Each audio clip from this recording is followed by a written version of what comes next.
So hello everyone. आज की video में हम लोग जानेंगे कि क्वालिफायर क्या होता है और उससे जुड़ी वो सारी बेसिक बातें जो जनरली छात्रों के मन में आती हैं, खासकर उन छात्रों के लिए जो आईआईटी एमबीएस डिग्री का क्वालिफायर एग्जाम देने वाले हैं या आगे चलकर देना चाहते हैं। देखिए, बहुत सारे डाउट्स होते हैं जो बच्चों के मन में आते हैं, जैसे कि ये एग्जाम कैसे होता है, एलिजिबिलिटी क्या है, सब्जेक्ट्स कौन से होते हैं, कट ऑफ कितना होता है, कितने अटेम्प्ट्स मिलते हैं और एग्जाम में क्या ले जाना होता है। कई बार ये सवाल इधर उधर से पूछे जाते हैं, पर स्टूडेंट्स को सेटिस्फाई करने वाला जवाब नहीं मिलता। इसलिए आज हम इसी टॉपिक पर एक वीडियो लेकर आए हैं ताकि आपके उन सभी सवालों के जवाब मिल सकें। अगर फिर भी कोई सवाल रह जाता है तो नीचे कमेंट बॉक्स में लिखिए, हम पूरा प्रयास करेंगे कि आपके डाउट्स को क्लियर करें। चलिए अब शुरू करते हैं। सबसे पहला सवाल, क्वालिफायर है क्या? क्वालिफायर बेसिकली एक एलिजिबिलिटी एग्जाम होता है जो ये डिसाइड करता है कि आपका एडमिशन आईआईटीएम बीएस डिग्री में होगा या नहीं। आपके मार्क्स के आधार पर यह तय होता है। मान लीजिए आपने 12वीं पास कर लिया है, लेकिन आपने जेईई एडवांस का एग्जाम नहीं दिया या क्लियर नहीं किया है, तो आप रेगुलर डिग्री के लिए एलिजिबल माने जाएंगे। ऐसे स्टूडेंट्स को क्वालिफायर एग्जाम देना होता है। जो स्टूडेंट्स एग्जाम में पास हो जाते हैं उन्हें आईआईटीएम बीएस डिग्री में एडमिशन मिल जाता है।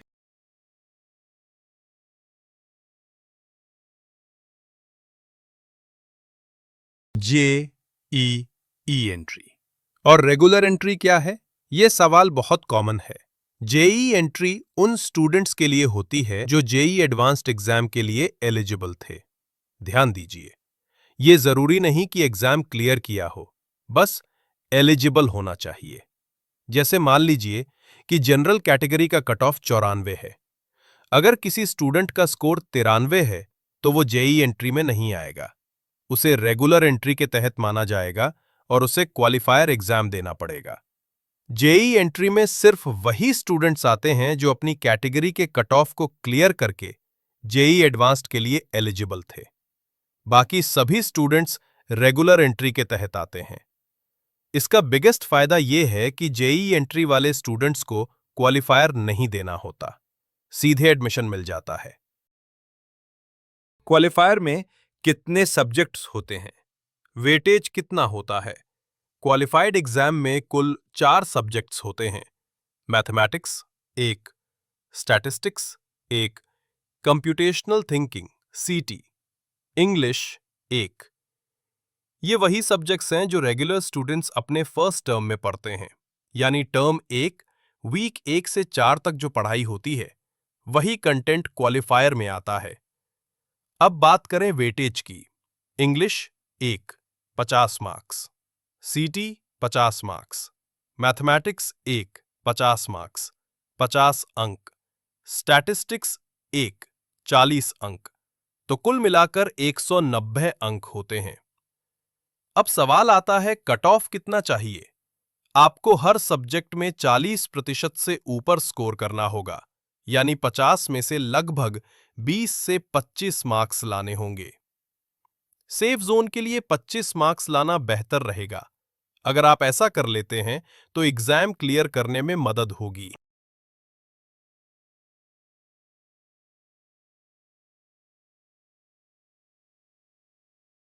Negative marking qualifier. एग्जाम में नेगेटिव मार्किंग नहीं होती। आप सभी सवाल अटेम्प्ट कर सकते हैं, कोई पेनल्टी नहीं होगी। शुरुआत के हफ्तों में बेसिक क्वेश्चंस आते हैं जिन्हें थोड़ी प्रैक्टिस से सॉल्व किया जा सकता है। वीक 3 to 4 थोड़े चैलेंजिंग होते हैं, खासकर नॉन मैथ बैकग्राउंड वालों के लिए, लेकिन प्रैक्टिस से ये भी क्लियर हो जाते हैं। Attempts and re attempts.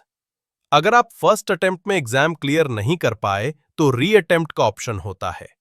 आमतौर पर रेगुलर स्टूडेंट्स का क्विज जिस दिन होता है उसी दिन क्वालिफाइड स्टूडेंट्स का री अटेम्प्ट भी होता है, और ये लगभग 20 से 25 दिनों के अंतराल पर होता है। एक साल में 3 बार होते हैं, यानी 3 अटेम्प्ट्स। रीअटेम्प्ट्स मिलाकर कुल 6 बार बैठ सकते हैं। पर ध्यान रहे, अगर 2 से 3 बार में क्लियर न हो तो बार बार कोशिश करना समय की बर्बादी हो सकता है। एडमिशन कब तक वैलिड रहता है? आपका क्वालिफायर स्कोर कार्ड 3 टर्म्स तक वैलिड रहता है। जैसे अगर आपने सितंबर 2025 में क्वालिफाई किया तो ये जनवरी 2026 और मई 2026 तक वैलिड रहेगा। अगर उस दौरान एनरोलमेंट नहीं कराया तो आपको दोबारा एग्जाम देना पड़ेगा। लेकिन अगर उसी पीरियड में एनरोल कर लेते हैं तो आप आगे पढ़ाई जारी रख सकते हैं। क्लासेस कैसे शुरू होती हैं? डैशबोर्ड पर कैसे दिखेगा? फीस जमा करने के बाद सीधे क्लासेस डैशबोर्ड पर नहीं दिखती। इसमें 3 से 4 दिन का समय लग सकता है। कभी-कभी अपडेट होने में देर होती है। अगर ऐसा हो तो आप सपोर्ट टीम को मेल करके समस्या का समाधान कर सकते हैं। क्लासेस शुरू होने के बाद आपको असाइनमेंट्स भी करने होते हैं। असाइनमेंट एलिजिबिलिटी क्राइटेरिया क्या हैं? क्वालिफायर एग्जाम से पहले आपको 4 ग्रेड किए गए असाइनमेंट सबमिट करने होते हैं। आपको इनमें से कम 3 असाइनमेंट सबमिट करना अनिवार्य है। साथ ही इन तीनों का एवरेज स्कोर 40% से ऊपर होना चाहिए। अगर आपका स्कोर इससे कम हुआ तो हॉल टिकट जनरेट नहीं होगा और आप एग्जाम नहीं दे पाएंगे। इसलिए ध्यान रखें कि असाइनमेंट्स समय पर करें और सही तरीके से सबमिट करें।